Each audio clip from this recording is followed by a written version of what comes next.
नमस्कार, आप देख रहे हैं टीएनपी न्यूज। मैं हूं आपके साथ फौजिया। बुलेटिन की शुरुआत करेंगे बड़ी खबर से। बिहार चुनाव के लिए सीट शेयरिंग पर मंथन शुरू हो गया है। महागठबंधन की कोऑर्डिनेशन कमेटी की मीटिंग बैठी है। आरजेडी नेता तेजस्वी यादव ने की बैठक की अध्यक्षता। तेजस्वी यादव कांग्रेस को कितनी सीटें देने को है तैयार।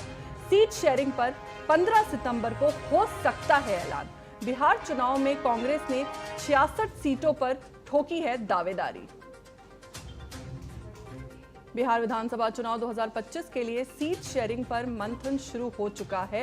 बीते दिन महागठबंधन की कोऑर्डिनेशन कमेटी की मीटिंग में सीट शेयर के फॉर्मूले पर मंथन हुआ। मीटिंग की अध्यक्षता तेजस्वी यादव ने की थी। वहीं सूत्रों के हवाले से सामने ये खबर आई है कि बीते दिन हुई महागठबंधन की बैठक में बिहार की 243 विधानसभा सीटों के बंटवारे पर मंथन हुआ और 15 सितंबर तक सीट शेयरिंग पर ऐलान संभव हो सकता है। आरजेडी के सूत्रों ने जानकारी दी है कि कांग्रेस ने 66 विधानसभा सीटों पर चुनाव लड़ने का दावा किया है। पिछली बार कांग्रेस ने 70 सीटों पर चुनाव लड़ा था। कांग्रेस इस बार 4 सीटें कम करने को तैयार है, लेकिन आरजेडी को कांग्रेस का दावा और सीट शेयरिंग का फॉर्मूला स्वीकार नहीं है। कांग्रेस को 50 से 55 सीटों के भीतर ही संतोष करना पड़ेगा। 46 सीटों का कांग्रेस का दावा पक्का है, लेकिन तेजस्वी यादव 46 से ज्यादा 10 सीटें बढ़ाने को तैयार है।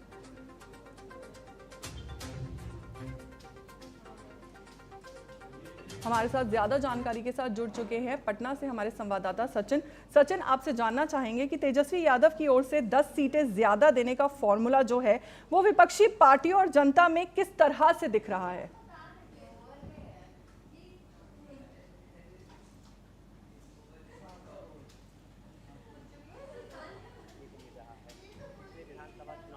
बिहार चुनाव के लिए सीट शेयरिंग पर मंथन शुरू हो चुका है। महागठबंधन की कोऑर्डिनेशन कमेटी की मीटिंग।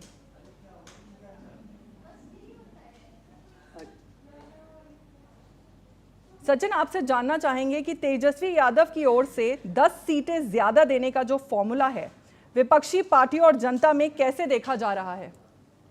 बता दें, जैसे जैसे बिहार विधानसभा का चुनाव नजदीक आ रहा है, सभी पार्टियों के बीच खींचातानी का माहौल देखने को मिल रहा है।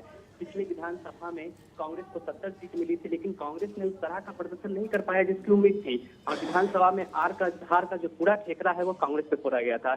इस बार कांग्रेस की मांग है कि हम 66 सीट पे चुनाव लड़ना चाहते हैं, लेकिन आरजेडी इसको बिल्कुल भी स्वीकार नहीं कर रही है। आरजेडी का मानना है 50 से 55 सीट तक ही कांग्रेस को सीमित रखने को मिलेगा और जो भी तमाम छोटी छोटी पार्टियां हैं, हम हैं और सीपीआई है, इन लोगों को कुछ 20 से 25 सीटें देने की बात कही जा रही है। उम्मीद है कि 15 सितंबर तक सीट शेयरिंग का फॉर्मूला तय होगा, लेकिन ये देखने को होगा कि कांग्रेस कितने सीट पे चुनाव लड़ती है। कांग्रेस को स्वीकार होगा 50 से 55 सीट या कांग्रेस 60-70 सीट पे फिर से दावा करेगी। जी सचिन, साथ ही आपसे ये भी जानना चाहेंगे कि क्या इस सीट शेयरिंग फॉर्मूला से आने वाले चुनावों में महागठबंधन की जीत पर कोई असर पड़ सकता है। बिल्कुल सीट शेयरिंग एक ऐसा फॉर्मूला है जिसमें एकजुटता देखने को मिलेगी। तेजस्वी यादव ने स्पष्ट कहा है कि सीट शेयरिंग और जो भी हमारी गठबंधन की एकजुटता है हम उसे बनाए रखेंगे, चाहे उसके लिए किसी भी कीमत पे जाना पड़े।